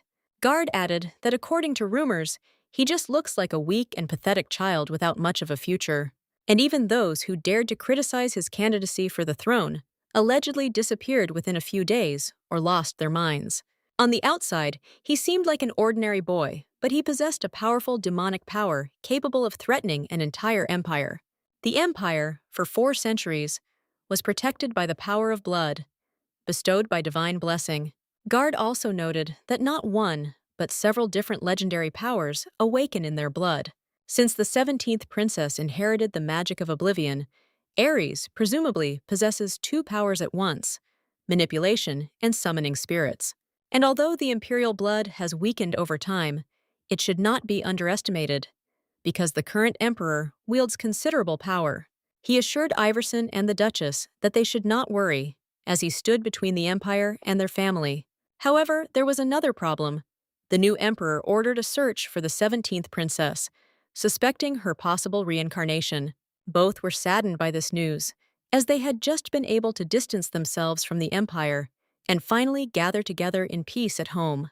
At this point, Guard again decided to take the opportunity to ask if they could entrust the girl to him, since he was capable of protecting her. In addition, he recalled that his wife has a special status, so he can guarantee the child's complete safety. Although the parents understood that there was truth in his words, they still could not trust him with their little girl. After all, they sought to surround her with care and love, and were ready not to leave her alone under any circumstances. Guard was not surprised by their response, as he had expected exactly such words from these parents, so he promised that until she grew up, his duchy would always protect their family. After a difficult conversation, Jen felt tired and wanted to see her daughter, so Iverson also offered to go together. Meanwhile, the girl finally unpacked all the gifts that her uncle had lovingly prepared for her. But Molly assured that these were not all the gifts, because the others simply had not had time to get to them yet. Molly, like the girl herself, believed that there were too many gifts and they no longer fit in her room. Seeing that the girl was a little upset, Brell cautiously asked if his father's gifts had upset her. Since the girl was unable to immediately refute his assumption, the boy calmed her down and explained how to answer directly. Seeing his sister's surprise, His brother carefully wiped the tears from her forehead and supported her with a warm gaze. Then the boy spoke to her in sign language, saying that if she was happy, he felt joy too. It was a surprise to her that he knew sign language, because she herself had learned it from her fourth sister. Memories of her sister again made the girl cry softly, because the pain of loss still remained in her heart. The girl decided to explain with gestures that she was not upset at all and was grateful for the care and attention she received. When asked how he knew sign language, the boy explained that his mother taught him when she learned about its peculiarity. Ali, who had never met his mother, sincerely wanted to learn more about her and ask a few questions. However, since she hadn't used sign language in a long time, she wasn't able to formulate her question right away. Seeing her difficulties, Brel reassured her and said it was normal, and his mother had once explained about the power of feelings. Guessing that she wanted to ask about his mother, he promised to tell her about her a little later. Soon the girl went for a walk with Molly, and Molly carefully asked her to look at her feet. As she descended the stairs, she met two maids who greeted her politely. In response to their bow, the girl waved her hand amicably, politely returning their respect. Perhaps she wouldn't have done it if she had known what it would cause, because after that the maids started arguing about who exactly she had waved at. Watching their argument, Molly quietly remarked that this was how the girl saw how sincerely everyone loved her. Then she suggested that the girl deliver the magic potion to the Duke, who was with the guests at the training ground. Sitting in the carriage that was taking her to her parents, the girl again felt how large the Duke's estate was, and how it resembled a real home. As soon as they arrived, the scene of a duel between the Duchess and Guard, for whom Iverson was emotionally rooting, opened before them. Even this moment reminded her of a past life, when Ailey fought confidently on the battlefield alongside her allies, and her friends were always by her side. But these memories reminded her again of their past betrayal. Due to her amnesia, she could not recall the exact details of the events, which only increased her inner confusion. Iverson noticed her condition and quietly asked if she was okay in this tense moment. Meanwhile, Jem began to argue with her brother, accusing him of unfairly winning. After all, the woman had a back injury and wasn't feeling too well, but when she saw her daughter, she immediately pretended that everything was fine. Jen only confirmed this by hugging her and showing no hint of pain or weakness. Guard, who had been watching them the whole time, noticed that the woman was deliberately flaunting her admiration so that he would notice it.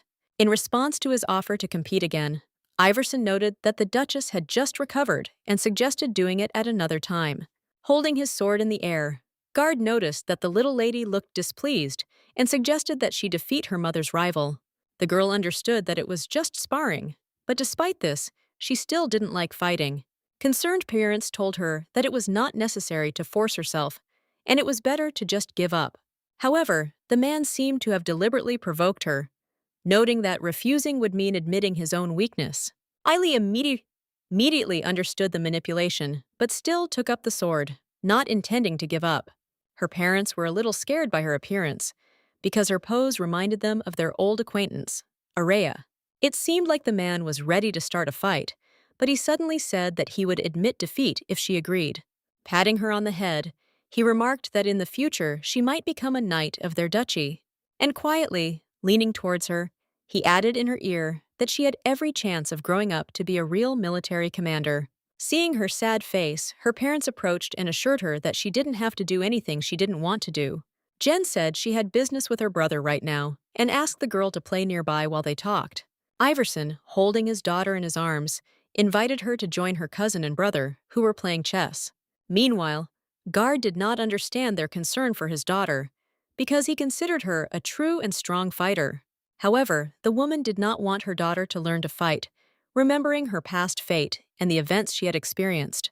And although the man reluctantly agreed, he realized that, according to rumors, it would be unlikely to be possible to completely hide this from her. Soon, while playing chess, everyone was amazed by the girl's skill and her unexpected skills. Even her parents were stunned, as Ailey had never shown any talent for this game before. Seeing the sadness on her face, the man asked why she was upset if she had just won. Meanwhile, Burrell and Eidemann continued their game of chess, and one of them looked noticeably dissatisfied. Iverson and his daughter watched the game intently, genuinely curious to see who would ultimately emerge victorious. However, the outcome seemed obvious. And when Idamon lost, he angrily scattered all the chess pieces. His cousin, on the contrary, irritated him even more, remarking that he shouldn't behave like that, and again showed the right moves, winning the game. So the next moment, Idamon calmly released fire at him, ignoring all his remarks. It seemed like nothing had happened. But the boy immediately noticed that using fire was even more forbidden. Idamon looked as if he couldn't hold back, and was about to lunge at him in indignation. However, his sister approached him and, trying to calm him down, quietly said that other people could hear his screams. And as always, he listened to her completely and, delighted by her appearance, immediately hugged her tightly. The father explained to his son Idamon that his cousin was known for his skill, so his victory was not surprising. Brel, despite being almost set on fire by his brother, calmly replied that he was not offended because he appreciated honest opponents. After that, the cousin offered to teach the girl how to play so that she would better understand the rules. Although not everything was clear, the girl diligently tried to understand each explanation. Isley didn't want to upset him because she saw how sincerely he was trying to make everything clear to her. Soon Molly came in with drinks and desserts, and while the others rested, the girl remained behind the chessboard.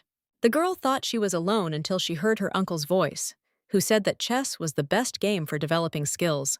Guard explained that each figure is like the soldier it commands, like a real commander on the battlefield.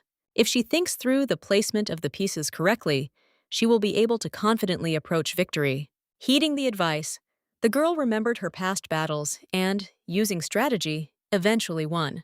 However, Isley was still upset by her uncle's words, because he didn't like the expression on her face. She had often heard such words in her past life, and it brought back painful memories. Unable to withstand the internal pressure, the girl hurried to leave the room, but she was quickly noticed. Guard didn't understand the reason for her reaction, because, in his opinion, he hadn't said anything offensive. Just as he was about to catch up with her and ask what happened, Idamon blocked his path by stepping on his foot. Grabbing him by the collar, Guard shouted that he was behaving badly, while he shouted that his sister was crying because of him.